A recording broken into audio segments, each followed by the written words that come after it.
Hello साथियों, welcome to शिक्षा empire UGC net. मैं अली एक बार फिर से आप सभी का स्वागत करता हूं आपके अपने परिवार शिक्षा एम्पायर यूजीसी नेट में। तो साथियों, कैसे हैं आप सभी। और आज सबसे पहले जो हम माइक्रो टीचिंग को शुरू करेंगे उससे पहले मैं एक पुराना डाउट क्लियर कर देना चाहता हूं, जो कि पहली ही क्लास में एक छोटी सी मिस्टेक हुई थी जो कि तुम सभी ने नोटिस नहीं की। मैंने खुद ही उसको नोटिस किया है और उसको देखा है। तो पहली क्लास पे चलते हैं, पहली क्लास वाली पीपीटी पे चलते हैं। उसमें एक छोटी सी मिस्टेक हुई थी, तो शुरू देखते हैं उसको पहले। बाकी चीज को जो हम शुरू करेंगे वो बाद में शुरू करेंगे, पहले पहली क्लास पे ही चलते हैं। ये तो तीसरी चौथी चलो चलो, और पीछे है और पीछे है और हाँ, यही देखो, यही जो फिलोसफी ऑफ, जो हमने पढ़ा था ना, फिलोसफीज ऑफ एजुकेशन, एजुकेशन की जो फिलोसफीज हैं, आइडियलिज्म, नेचुरलिज्म और प्रैग्मेटिज्म, तो इसको हमने एक गलती की थी। वो गलती कहाँ की थी? देखो, यहाँ हमने पहली तो गलती की थी, यहाँ पर इसको जो फ्रोबेल हैं, फ्रोबेल को यहां से कटवा दिया था कि फ्रोबेल आदर्शवादी नहीं है। ठीक है, फ्रोबेल जो है वो आदर्शवादी नहीं है। पहली गलती यहां थी, इसको कटवा दिया था कि इसको काट दो। ठीक है, तो वहां जाके सही कर लेना जो बच्चे क्लास देखी थी वो वाली। ठीक है, तो मतलब जो फ्रोबेल हैं वो आइडियलिज्म के अंदर ही आते हैं, यानी कि आदर्शवादी ही हैं। ठीक, आदर्शवादी ही हैं। उसके बाद में जब आते हैं नेचुरलिज्म पे, तो जो फ्रोबेल हैं, ठीक है, यहां मैंने इनको ऐड करा दिया था, फ्रोबेल यहां है, तो यहां फ्रोबेल नहीं आते हैं। ठीक है, और जो मैंने इनका किंडरगार्टन बताया था, किंडरगार्टन का जो इनका सिद्धांत मैंने यहां डिस्क्राइब किया था नेचुरलिज्म में, उसको उठा करके तुम वैसे का वैसा ही, वो ठीक था, लेकिन उसको उठा करके आइडियलिज्म में रख लेना बस। ठीक है, क्योंकि फ्रोबेल कहां आते हैं? आइडियलिज्म में आते हैं। तो इससे आगे अब हम शुरू करते हैं अपना आज का टॉपिक। आज का टॉपिक है हमारा कौन सा? सूक्ष्म शिक्षण, यानी क्या है होता है वो माइक्रो टीचिंग। ठीक है, माइक्रो टीचिंग। तो बताओ जल्दी से जरा, किस किस ने माइक्रो टीचिंग अब से पहले पढ़ी हुई है? ठीक है, माइक्रो टीचिंग किस किस ने थोड़ी बहुत भी पढ़ी हुई है? कमेंट करके जरूर बताना। ठीक है, तो यहां जो हम शुरू करेंगे, और इससे पहले शुरू करने से पहले आप सभी से रिक्वेस्ट है, वही रिक्वेस्ट, रोज वाली रिक्वेस्ट जो होती है, जो बच्चे आज हमसे नए जुड़े हैं उनसे रिक्वेस्ट है कि पुरानी क्लासेस जरूर देखें। देखो, पुरानी क्लास में एक गलती मिल गई है ना, उसको बता दिया है। तुम भी बता दिया करो यार, अगर कोई गलती दिखा करे तो उसको कमेंट करके बता दिया करो। ठीक है, इंसान है, इंसान गलती के लिए ही बना है और गलती ही उससे होती है। तो लेकिन उन गलतियों का सुधार बहुत जरूरी है, चाहे वो खुद देखे चाहे वो दूसरा बताए। ठीक है, इसलिए बता देना चाहिए। ठीक है, तो इस क्लास को ज्यादा से ज्यादा अपने सभी दोस्तों तक शेयर करें, जिससे कि वो लोग भी जुड़ सकें और अपने परिवार का एक हिस्सा बन सकें। तो माइक्रो टीचिंग, सबसे पहला पॉइंट जो आता है माइक्रो टीचिंग में, micro teaching is not for child. ठीक है, it is only for teachers. क्या है? माइक्रो टीचिंग यानी कि सूक्ष्म शिक्षण इसको बोलते हैं। क्या बोलते हैं? यहां मैं लिख देता हूं, सूक्ष्म शिक्षण। ठीक है, अगर तुमसे कोई पूछे कि ये टीचर के लिए होती है या फिर चाइल्ड यानी कि स्टूडेंट के लिए होती है, तो क्या कहोगे? स्टूडेंट के लिए नहीं होती, ये किसके लिए होती है? टीचर के लिए होती है। जो हमारी माइक्रो टीचिंग है वो टीचर्स के लिए होती है। असल में ये क्या है? ये टीचर्स के लिए ट्रेनिंग होती है। क्या है? देखो यहां टीचर्स क्या है? Micro teaching training. क्या है? माइक्रो टीचिंग ट्रेनिंग दी जाती है। टीचर्स को माइक्रो टीचिंग ट्रेनिंग दी जाती है, यानी कि सूक्ष्म शिक्षण प्रशिक्षण दिया जाता है। वो क्या है? जब एक नया टीचर होता है तो उसको टीचिंग के लिए, एक परफेक्ट टीचर बनाने के लिए उसको ट्रेनिंग दी जाती है, तो उसको क्या बोलते हैं, माइक्रो टीचिंग बोलते हैं। ये स्कूलों में भी होती है, कॉलेजों में भी होती है, या फिर अलग अलग इंस्टीट्यूशंस में भी की जाती है, जहां इनको सर्टिफिकेट दिया जाता है कि हाँ तुम अब एक क्लास में जा कर के पढ़ा सकते हो। हर क्लास के लिए हर टीचर को अलग से ट्रेन किया जाता है, यानी कि छोटे बच्चों के लिए अलग, जो बड़े बच्चों के लिए अलग होती माइक्रो टीचिंग ही है। इसका एक प्रोसेस होता है, उसको आज हम डिस्कस करेंगे पूरे डिटेल से। अब पहली बात आती है कि जो माइक्रो टीचिंग है, वो माइक्रो टीचिंग को स्टार्ट किसने किया, तो स्टार्ट इसको किया था ड्यूइट डब्ल्यू एलन ने। किसने, ड्यूइट एलन, डायरेक्ट बोल सकते हैं इनको, तो ड्यूइट एलन ने स्टार्ट किया था स्टैनफोर्ड यूनिवर्सिटी 1963। कब, स्टैनफोर्ड यूनिवर्सिटी 1963 में।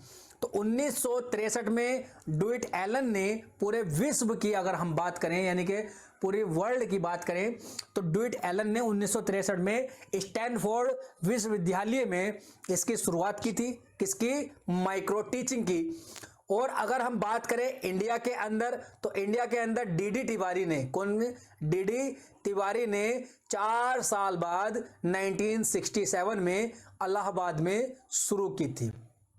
कहाँ की थी, इलाहाबाद में शुरू की थी। ठीक है, तो 2 पॉइंट हो गए हैं। तुमसे पूछा जा सकता है कि विश्व में, यानी कि वर्ल्ड में जो माइक्रो टीचिंग स्टार्ट की थी वो किसने की थी और कब की थी, कहाँ की थी। ये 3 चीज हो गई। फिर उसके बाद में आ सकता है, ज्यादातर जो पूछा जाता है वो इंडिया वाली पूछा जाता है, तो इंडिया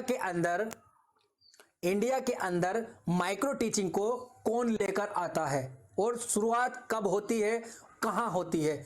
तो कौन लेकर आता है, डीडी तिवारी। कहाँ लेकर आते हैं, इलाहाबाद में शुरू करते हैं। और कब शुरू करते हैं, 1967 में, 4 साल के बाद में, ड्यूइट एलन के 4 साल बाद। ठीक है, ये बेसिक पॉइंट हो गए इसके। अब इसके बारे में कुछ विशेषताएं आती हैं, यानी कि कैरेक्टरिस्टिक्स हैं इसके कुछ। ये क्या है, देखो क्वेश्चन इनसे पूछा जाता है और विशेषताओं से ज्यादा क्वेश्चन पूछे जाते हैं, क्योंकि आजकल एक ट्रेंड चल रहा है ना कि क्वेश्चन इस तरह से पूछे जा रहे हैं, एक ही क्वेश्चन में 4-4, 5-5 क्वेश्चन छुपे होते हैं। मान के चलो एक क्वेश्चन दे दिया कि निम्न में से कौन सही है और इनको कथन को चुनिए, तो यहां पर दे देगा माइक्रो टीचिंग के लिए कि more quality in less time. ठीक है, ये हम लगा देंगे 1 टाइम 1 स्किल डेवलपमेंट। ठीक है, यहां ये लगा देंगे, और 1 टाइम 1 स्किल डेवलपमेंट। तो वहां तुम्हें घुमाने के लिए दे देगा 1 टाइम 2 स्किल डेवलपमेंट। तो क्या हो जाएगा, ये गलत हो जाएगा। इस तरह से मतलब क्वेश्चन के अंदर भी कई क्वेश्चन छुपे होते हैं, तो इसलिए बहुत ज्यादा दिक्कत होती है ऑप्शन को ढूंढने के लिए भी। और वहां हमें कब हम उनको ढूंढ पाएंगे, जब हम इनकी क्वालिटीज को, यानी कि विशेषताओं को बहुत अच्छे से समझे हुए होते हैं। ठीक है, तो यहां देखो कुछ क्वालिटीज दी गई हैं, जैसे कि यहां है more quality in less time. मतलब मेरे पीछे आ रहा होगा थोड़ा सा, इसको मैं हट रहा हूं बार बार। मोर क्वालिटी यानी कि अधिक गुणवत्ता आती है, अधिक क्वालिटी, बेस्ट क्वालिटी आती है बहुत कम टाइम में। इसमें जो उद्देश्य होता है ना, जो इसकी विशेषता यही है कि कम समय में बहुत अच्छी क्वालिटी टीचिंग दी जाती है। ठीक है, क्योंकि अगर जो टीचर है वो वेल ट्रेंड नहीं होगा तो बहुत समय लगाएगा। ठीक है, और समय क्यों लगाएगा, बहुत अच्छी क्वालिटी के लिए बहुत ज़्यादा समय लगाएगा। लेकिन वो कोई अच्छा ट्रेंड टीचर होगा तो वो उसको पता होगा मुझे क्या समझाना है और किस तरह से समझाना है, तो बहुत कम समय में बहुत अच्छी क्वालिटी दे देता है।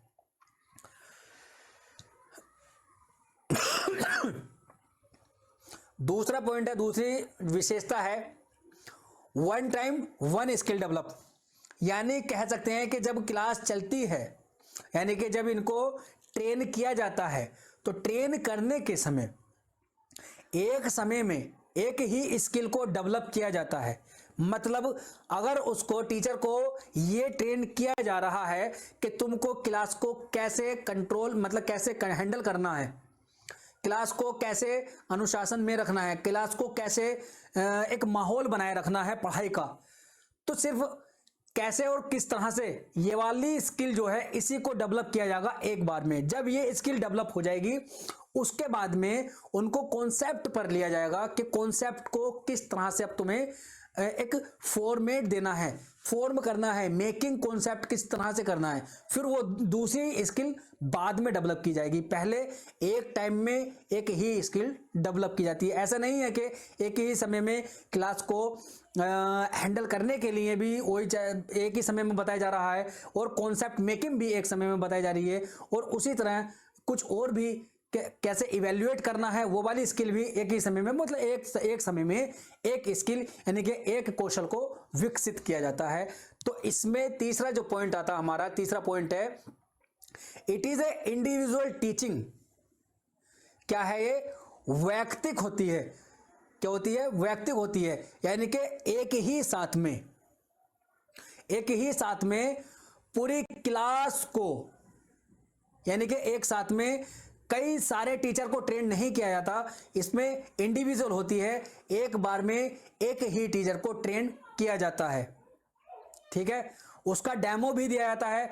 अब ये क्या होगा, देखो यहां से हमारी जो क्वालिटीज है, जो क्वालिटीज हैं वो चेंज हो जाती हैं।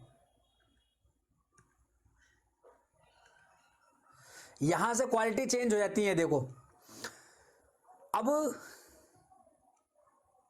यहां जब डेवलप हो गए तो इसके बाद में फिर ये जो टीचर है जो इनको डेवलप किया है, स्किल डेवलप की हैं, अब उनको डेमो के लिए खड़ा किया जाएगा क्लास में। तो इसमें इंडिविजुअल होता है, डेमो जो देता है वो एक ही बार में एक टीचर देता है। ठीक है, इंडिविजुअल होता है, एक बार में व्यक्तिगत होती है। उसके बाद में तुरंत फीडबैक है, तुरंत प्रतिपुष्टि आती है। जैसा डेमो दिया होगा उसके तुरंत बाद, ऐसा नहीं कि आज डेमो दिया है कल को उसका फीडबैक दिया जाएगा कि तुमने सही किया है, नहीं, उसको डेमो देने के तुरंत बाद में बैठे बैठे वहीं पर ही उसको फीडबैक दिया जाता है कि तुमने किस तरह से किया है, सही किया है या नहीं, क्या तुम्हें अभी और इंप्रूवमेंट करना है। तो इसमें जो होता है 5 से 10 बच्चे ही बैठकर उस क्लास को, आपकी टीचिंग को देखते हैं, यानी कि आपके डेमो को देखते हैं। यहाँ 5 से 10 बच्चे भी हो सकते हैं या फिर 5 से 10 तुम्हारे सहपाठी भी हो सकते हैं जो तुम्हारे साथ में ट्रेनिंग ले रहे हैं, टीचिंग ट्रेनिंग ले रहे हैं। जो तुम्हारे सहपाठी है, तुम्हारे फ्रेंड्स, तुम्हारे क्लासमेट जो टीचिंग ले रहे हैं, साथ में ट्रेनिंग ले रहे हैं, या फिर वो बैठे हो सकते हैं, या फिर 10 से 5 बच्चे बिठा दिए जाते हैं। वो आपको ऑब्जर्व करते हैं, आपकी कमियों को वो देखते हैं कि तुमने कहाँ पर क्या कमी छोड़ी है। तो ये इसकी विशेषताएं हैं। तो इनमें से इन सभी विशेषताओं को एक साथ में भी तुम्हें रख करके क्वेश्चन पूछ सकता है कि माइक्रो टीचिंग से संबंधित कौन कौन सी हैं। जब तुम्हें पता होगा अच्छे से, क्योंकि आजकल विशेषताओं पर, कैरेक्टरिस्टिक्स पर ज़्यादा फोकस किया जा रहा है, तो इसलिए इनको अच्छे से याद करके जाना। अब इसके आगे हम साइकिल देखते हैं, इसका प्रोसेस क्या है। मेन चीज़ तो यही है ना कि प्रोसेस क्या है, प्रोसेस कैसे होता है। ठीक है, तो इसमें अच्छा, कुछ बच्चों ने जो बीएड किया होगा ना, तो बीएड वाले बच्चे बहुत अच्छे से जानते होंगे इसको, माइक्रो टीचिंग को, क्योंकि वहाँ होती है, बीएड के अंदर माइक्रो टीचिंग कराई जाती है। अब माइक्रो टीचिंग जब कराते हैं तो उसमें सबसे पहला जो हमारा स्टेप आता है, सबसे पहला स्टेप आता है हमारा प्लानिंग का। कौन सा आता है? प्लानिंग। पहले प्लानिंग की जाती है। जब एक ट्रेनिंग दे दी जाती है, एक टीचर को ट्रेनिंग दे दी जाती है, उसके बाद डेमो के लिए जब वो टीचिंग कराने जाएगा, जब वो टीचिंग करने जाएगा तो उसको सबसे पहले प्लानिंग करनी होती है। वो कहते हैं लेसन प्लान, उसको क्या बोलते हैं? पाठ योजना बोलते हैं। क्या बोलते हैं? पाठ योजना। बीएड में लेसन प्लान सबसे ज़्यादा बनाए जाते हैं। वो लेसन प्लान का मतलब होता है कि जो मुझे पढ़ाना है, अब उस टॉपिक के ऊपर मुझे प्लान करना है कि क्या क्या इफेक्टिव वेज हो सकते हैं कि बच्चों को समझ में आ जाए। यही चीज़ मुझे भी करनी पड़ती है कि मैं पीपीटी बनाते वक्त, ये पीपीटी बनाई जाती है, ये लेसन प्लान ही है कि मुझे पढ़ाना क्या है, किस तरह से पढ़ाना है, और ये जो स्ट्रक्चर्स में तुम मुझे दिखा रहा हूँ किस तरह से तुम्हारे ज़्यादा समझ में आ सकता है। ठीक है, या फिर मैं ऐसे भी छोटा छोटा एक लाइन में लिख लेता कि प्लानिंग, पहले एक नंबर पे प्लानिंग आती है, दूसरे नंबर पे टीचिंग, फिर फीडबैक, फिर रीप्लानिंग। तो इसमें क्या है, एक साइकिल सी दिख रही है तुम्हें बनी हुई यहाँ स्ट्रक्चर वे में, तो अच्छे से तुम्हें समझ में आ जाएगी। ठीक है, तो पहले क्या है, लेसन प्लान होता है। लेसन प्लान का मतलब है कि पढ़ाना क्या है और कैसे पढ़ाना है, इसका एक प्लानिंग करनी है। ठीक है, उसके बाद में हमारे सामने आता है टीचिंग, यानी कि जब हमने लेसन प्लान बना लिया, हमने तैयार कर ली पीपीटी, ठीक है, उसके बाद में यहाँ खड़े होकर मैं टीचिंग कर रहा हूँ। ठीक है, अब टीचिंग हो गई, ठीक है, क्लास में मैंने पढ़ा दिया जो मैंने प्लानिंग की थी। उसके बाद में मुझे फीडबैक मिलेगा, जो मेरी कमेंट्स हैं, जो मेरी कमेंट्स हैं, जो मेरे लाइक्स हैं, जो सब्सक्राइब हैं, ये क्या है, फीडबैक हैं। ठीक है, तो फीडबैक में मुझे पता चलेगा कि क्या कैसा पढ़ाया है। लेकिन यहां मैं एक एग्जांपल दे रहा हूं, वहां जो 10 से 5 तुम्हारे साथी होंगे या फिर बच्चे होंगे, वही टीचिंग देखते हैं और वही फीडबैक देते हैं कि तुमने कैसे पढ़ाया है। फीडबैक मतलब प्रति पुष्टि इसको बोलते हैं। क्या बोलते हैं जी? प्रति पुष्टि। ठीक है, ठीक है। तो इसके बाद में, फीडबैक के बाद में, जब हमने, मान लो हमें फीडबैक अच्छा नहीं मिला, फीडबैक अच्छा नहीं मिला कि तुमने बहुत अच्छे से नहीं पढ़ाया, तुम्हें अभी और अच्छा बेहतर करने की जरूरत है, तो उसको उसी टाइम पे थोड़ा सा समय दिया जाता है रीप्लानिंग का। जो लेसन प्लान है उसको दोबारा बनाने के लिए या उसमें सुधार करने के लिए रीप्लानिंग का मौका दिया जाता है। तो क्या होता है, रीप्लानिंग होती है। जो पहले हमने लेसन प्लान बनाया था उसकी रीप्लानिंग होगी। ठीक है, कि हमारी कहाँ गलती थी, उन गलतियों को सुधार करना। तो उसके बाद में फिर हमने रीटीचिंग होगी, जो रीप्लानिंग की है उसके ऊपर से फिर से रीटीचिंग होगी, कि दोबारा से टीचर पढ़ाएगा, डेमो देगा। तो उसके बाद में फिर जब हमारा रीटीचिंग हो जाएगा, फिर रीफीडबैक, वो जो बैठे हुए हैं तुम्हारे देखने वाले, तुम्हें ऑब्जर्व करने वाले, वो रीफीडबैक देंगे कि हाँ गुड, अब बहुत अच्छा है, बहुत बढ़िया किया है, ये क्या है, वो क्या है, यहाँ तुम्हारे बेस्ट पॉइंट था, ये था। तो इस तरह से फिर हमारा, अगर फिर से कुछ कमी होती है, फिर रीप्लानिंग। तो ये साइकिल ऐसे घूमती रहती है। फिर से कुछ गलती होती है तो फिर से रीप्लानिंग होती है, फिर रीटीचिंग होती है, फिर रीफीडबैक होता है। तो ये क्या है, हमारे माइक्रो टीचिंग साइकिल है। ठीक है, इसका स्टेप याद कर लेना, प्लानिंग, टीचिंग, फीडबैक, 3 याद हो जाएंगे तो समझ लो तुम्हारे सारे याद हो गए। प्लानिंग, लेसन प्लान, टीचिंग, फिर फीडबैक, तो फिर रीप्लानिंग, रीटीचिंग, रीफीडबैक। ये 6 स्टेप हैं। कितने हैं? 6 हैं। 1 2 3 4 5 6। अब यहां बात आती है, जो इनके अंदर से क्वेश्चन निकल के आते हैं कि इनको समय कितना कितना दिया जाएगा, इनको समय कितना कितना दिया जाएगा। तो अगर हम बात करते हैं ड्यूइट एलन की, ड्यूइट एलन इस पूरी साइकिल के लिए क्या देते हैं जी? 30 मिनट देते हैं। 5 मिनट प्लानिंग के लिए, 5 मिनट टीचिंग के लिए, 5 मिनट फीडबैक के लिए, 5 मिनट रीप्लानिंग के लिए, 5 मिनट रीटीचिंग के लिए और 5 मिनट रीफीडबैक के लिए। 5 10 15 20 25 30, यानी कि 30 मिनट देते हैं हमारे कौन? ड्यूइट एलन।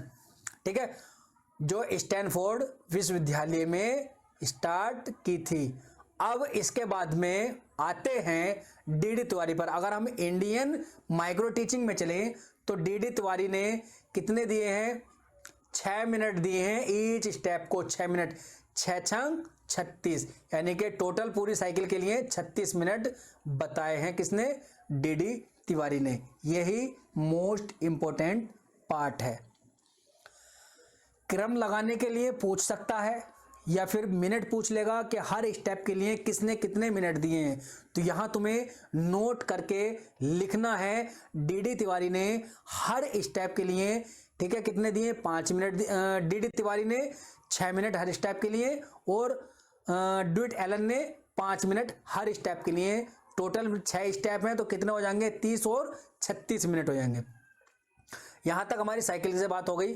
ठीक, आगे जो पॉइंट आता है, अब ये आता है, देखो जो टीचर को ट्रेनिंग दी जाती है उसमें क्या होता है, पहले उसको ज्ञान का अर्जन कराया जाता है। पहले तो जो नॉलेज है उसकी नॉलेज को एक्टिव फेज में लाते हैं, इसको बोलते हैं एक्टिव फेज। क्या बोलते हैं? एक्टिव फेज, यानी कि नॉलेज का एक्विजिशन, कि टीचर नॉलेज को कैसे कैसे एक्वायर करेगा। जब वो पढ़ाने जाएगा तो नॉलेज को कहाँ कहाँ से वो एक्वायर करेगा, कैसे एक्वायर करेगा, तो इसको बोलते हैं प्री एक्टिव फेज। यानी कि जब टीचर एक्टिव नहीं है पढ़ाने के लिए, तो पढ़ाने के दौरान में जो होता है वो होता है एक्टिव फेज, और पढ़ाने से पहले जो प्लानिंग होती है वो होती है प्री एक्टिव फेज, यानी कि एक्टिव से पहले, यानी कि पढ़ाने से पहले, टीचिंग से पहले। तो यहाँ क्या होता है, एक एक्सपर्ट पर्सन डेमो देगा, एक्सपर्ट पर्सन क्या करेगा, डेमो देगा, जिससे कि हमारे जो टीचर है वो नॉलेज को एक्वायर करेगा डेमो से ही। जहां ट्रेनिंग होती है, सेंटर में हो या फिर स्कूल में हो, कॉलेजेस में हो, कहीं भी हो, जहां ट्रेनिंग दी जा रही है, वहां पर जो टीचर है, वहां पर जो डेमो देने वाला पर्सन है, एक्सपर्ट पर्सन है, वो डेमो दे रहा है, ठीक है। और जो टीचर ट्रेनिंग ले रहा है वो उसके डेमो को देखेगा और वहां से नॉलेज लेगा कि हाँ हमें कैसे कैसे क्या करना है। वो क्या है, एक्टिव फेज से पहले का, यानी कि प्री एक्टिव फेज। फिर आते हैं स्किल एक्विजिशन पर, जब कौशल का अर्जन होता है। यहां ज्ञान का अर्जन हो रहा है कि ज्ञान कहां से लेना है, अब हमें स्किल्स को एक्विजिशन करना है, यानी कि इंटर एक्टिव फेज, ठीक है, इंटर एक्टिव फेज। उस डेमो पर प्रैक्टिस करनी है, जो डेमो दिया गया है, फिर उस डेमो पर प्रैक्टिस करनी है कि हमें खड़े होकर के यार कैसे कैसे क्या होना है।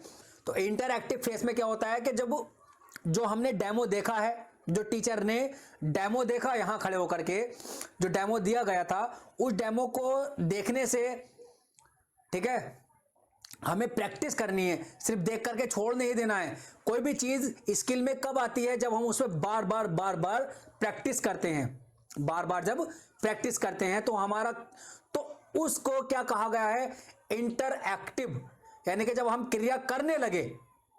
अभी तो हम यहां बैठ करके सिर्फ डेमो देख रहे थे ना, फिर डेमो देखने के समय को क्या कहा गया है, प्री एक्टिव फेज। तो वहां पर एक्टिव नहीं है, एक्टिव होने से पहले। और जब स्किल का हम क्या करने लगे, प्रैक्टिस करने लगे, जो डेमो हमने देखा है, डेमो देखने के बाद में हम इस स्किल में उसको प्रैक्टिस में लाने लगे, तो वो क्या है, हम क्रिया करने लगे ना, रेस्पॉन्स करने लगे डेमो के ऊपर, तो वो क्या होगा हमारा inter active phase, inter active phase.